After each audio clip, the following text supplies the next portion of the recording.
Welcome to another explainer. Today, we're going to impartially unpack the philosophical roots and the historical framework of the ideology of Pakistan, exactly as it's detailed in our source material. We'll be looking at the big ideas, the deep history, and the polarizing figures that shaped an entire nation. We've got a lot of ground to cover today. We'll start with the abstract by defining what an ideology actually is, move right through the foundational basis of Pakistan, look at the shifting goals before and after independence, break down the famous two-nation theory, and wrap up with the key architects who championed this whole movement. So let's kick things off by defining an ideology, or the science of ideas. Our source traces the actual term ideology all the way back to the French Revolution.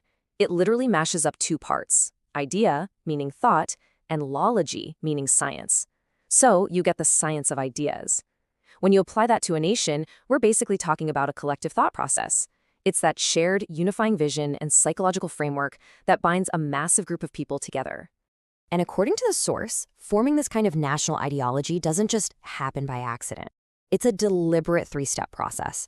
First, a group evaluates its past, in this case, reflecting on about 800 years of historical Muslim rule. Step 2 is a pretty harsh reality check of the present, acknowledging their status as subjects under British colonial rule and a Hindu majority. And then step 3, charting a unified course for the future, which for them meant a collective drive for absolute freedom. So how does that science of ideas apply specifically to Pakistan? Let's look at its foundational basis, which is deeply rooted in Islamic principles. It's really fascinating to look at the specific pillars that form the core basis of the nation, according to the source. This wasn't just some political movement. It was fundamentally grounded in religion and philosophy. It starts right at the top with Tawheed, or the oneness of Allah, and draws direct guidance from the Quran and Sunnah. But it also goes heavy on societal structure, demanding strict social equality, economic fairness, and, crucially, the explicit protection of minority rights. The whole point was to facilitate living a complete Islamic way of life. To really explain why a separate state was deemed so necessary, the source points out a stark philosophical contrast. It juxtaposes the Islamic concept of absolute social equality, where every single individual, no matter their race or wealth, is equal before God, against the historical Hindu caste system, which was a rigid hierarchy placing Brahmins at the top and Shudras at the bottom. According to the source, this deep societal divide just made a unified society incredibly difficult to even imagine. Now, let's look at how the goals of this shared ideology shifted pre- and post-independence. Think about how hard it is to hold a huge, diverse coalition together. Before 1947, this ideology was primarily a mobilizing tool. It was the crucial glue needed to unite incredibly diverse ethnic groups: Sindhis, Punjabis, Baloch, and Bengalis. Groups that honestly might not have had much else in common were rallying together for a separate state. But after 1947, the whole goal shifted. Suddenly, that same ideology was needed to maintain national unity, prevent the new country from fracturing, and serve as the blueprint to actively implement the economic justice and Islamic way of life they fought so hard for. This profound divide brings us right to the famous two-nation theory, representing two completely distinct paths. The core premise of the two-nation theory is pretty profound. It argues that Muslims and Hindus in the subcontinent were never just sub-factions of one big Indian nation. No, they were two entirely distinct nations. The source details how they had mutually exclusive cultures, totally different dietary customs, and maybe most tellingly, contrasting historical heroes. For example, a historical figure celebrated as a hero by Muslims, like Muhammad bin Qasim, is viewed completely differently by Hindus, who might instead revere someone like Raja Dahir. Their historical narratives were just fundamentally at odds.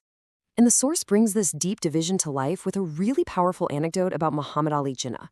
So a young Hindu boy apparently asked Jinnah why a separate nation was even necessary. In response, Jinnah reportedly had a glass of water brought in, took a sip, and then offered the rest to the boy.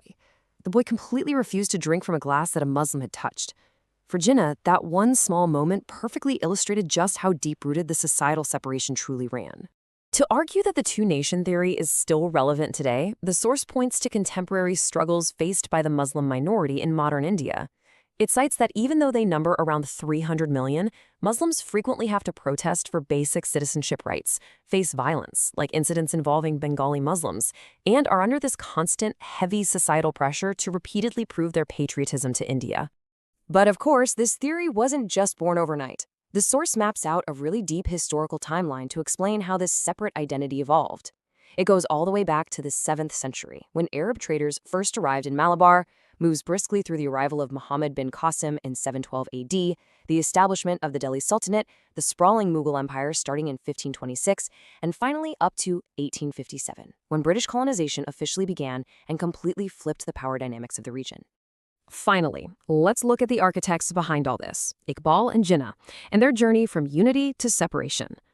Here's a really fascinating paradox for you. Neither Allama Iqbal nor Muhammad Ali Jinnah actually started out wanting to carve out a separate country. In their early political years, both men were incredibly strong ambassadors for Hindu-Muslim unity. Their main goal was simply to expel the British together. But over time, both of them independently came to the conclusion that protecting Muslim rights within a united Hindu-majority India was basically impossible. That realization caused them to pivot completely and advocate for a totally separate state. We can see this shift really clearly in Allama Iqbal's famous 1930 Allahabad address. He said, "I would like to see the Punjab, Northwest Frontier Province, Sindh, and Baluchistan amalgamated into a single state." With just that one sentence, Iqbal essentially prophesied the exact geographical boundaries of what would eventually become the nation of Pakistan. A huge driver of Iqbal's changing mindset was his total rejection of Western democracy for the Indian context. He heavily critiqued the system because, well, democracy is fundamentally based on majority rule. And in a united India, the Hindu population would always be the sweeping majority. So Iqbal really feared that a purely Western democratic system would inevitably and permanently lead to the political and social suppression of the Muslim minority. And perfectly complementing Iqbal's geographical vision, Quaid-e-Azam Muhammad Ali Jinnah solidified the political stance a decade later. In the pivotal 1940 Lahore Resolution, Jinnah officially declared, "Muslimans are a nation according to any definition of a nation, and they must have their homelands, their territory, and their state." Muslims were no longer negotiating as a minority. They were demanding rights as a distinct nation. Tracing Jinnah's political journey really shows this stark evolution. You can see how he went from being the chief architect of the 1916 Lucknow Pact, which was a massive high point for Hindu-Muslim unity, to presenting his 14 points for Muslim rights in 1929. Then you hit the clear break in 1940 with the Lahore Resolution, leading to intense debates with Gandhi where he defended the two-nation theory, and finally, successfully achieving an independent Pakistan in 1947. As the movement really picked up steam, the source highlights a crucial clarification Jinnah made during a 1944 speech at Aligarh. He wanted to make it absolutely crystal clear what this struggle was really about. He told them the demand for Pakistan wasn't just a negative reaction against Hindu dominance, and it wasn't just a rebellion against British colonization either. Instead, it was a positive, fundamental drive. It was entirely driven by this deep desire to secure a sovereign space where they could practice the Islamic code of life freely and fully.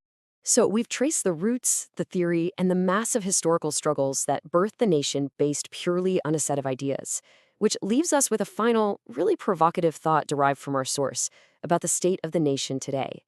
If the very foundation and existence of a state are built entirely on a specific science of ideas, can that nation truly survive, let alone progress, if it abandons that exact ideology? It's a genuinely fascinating question about the intersection of history, belief, and the future.